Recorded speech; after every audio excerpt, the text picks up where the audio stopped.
Ah, le château de Bran, ce monument de pierre qui se dresse tel un titan au cœur de la Transylvanie, comme un témoin silencieux des horreurs qui ont marqué l'histoire.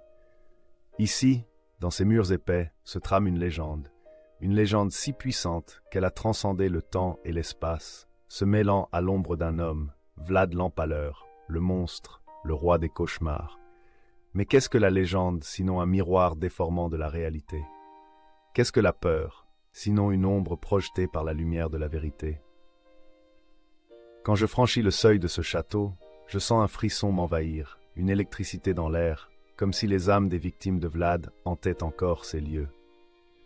Les murs, couverts de lierre et de secrets, semblent murmurer des histoires oubliées, des cris étouffés par le poids des siècles.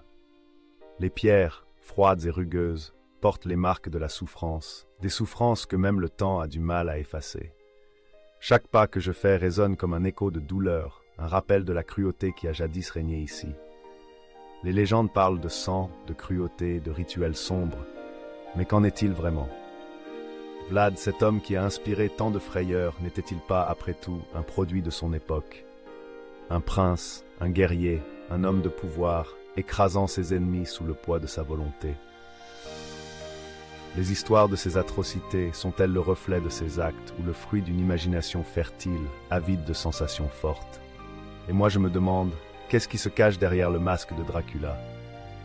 Est-ce un être surnaturel ou simplement l'incarnation de la brutalité humaine, de la soif de pouvoir qui consume tout sur son passage? Les habitants des alentours parlent de phénomènes étranges, de présences invisibles qui rôdent dans l'ombre, de bruits inexplicables qui résonnent dans la nuit. Est-ce que ces murmures sont les pleurs des âmes tourmentées, des âmes qui n'ont jamais trouvé le repos? Ou peut-être ce sont les vestiges d'une époque révolue, une époque où la violence était la norme, où la mort était une compagne familière. Les légendes, ces récits tissés de peur et de mystère, ne sont-elles pas simplement une façon de donner un sens à l'horreur? Je m'avance dans la grande salle, où les festins de sang et de vin devaient jadis se tenir. Les chandeliers en fer forgé, suspendus au plafond, semblent regarder avec une intensité inquiétante. Je ferme les yeux un instant, et j'imagine les rires, les chants, les cris de joie, mais aussi ceux de désespoir. Quelle vérité se cache derrière ces rires? Quelles souffrances ont été étouffées par le banquet? Et si, derrière la légende de Dracula, se cachait une vérité encore plus terrifiante? Une vérité qui révèle que l'homme est capable des pires horreurs, non pas par nécessité, mais par désir. Désir de pouvoir, de contrôle, de domination.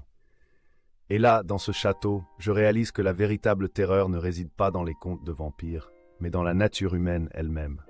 Alors, je me tiens ici, au cœur de ce monument au passé sanglant, et je me demande, qu'est-ce qui est réel?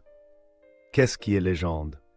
Peut-être qu'au fond, les murs de ce château ont vu des choses que nous ne pourrons jamais comprendre. Peut-être que dans les ténèbres qui enveloppent Bran se cache une vérité que même le temps n'ose révéler.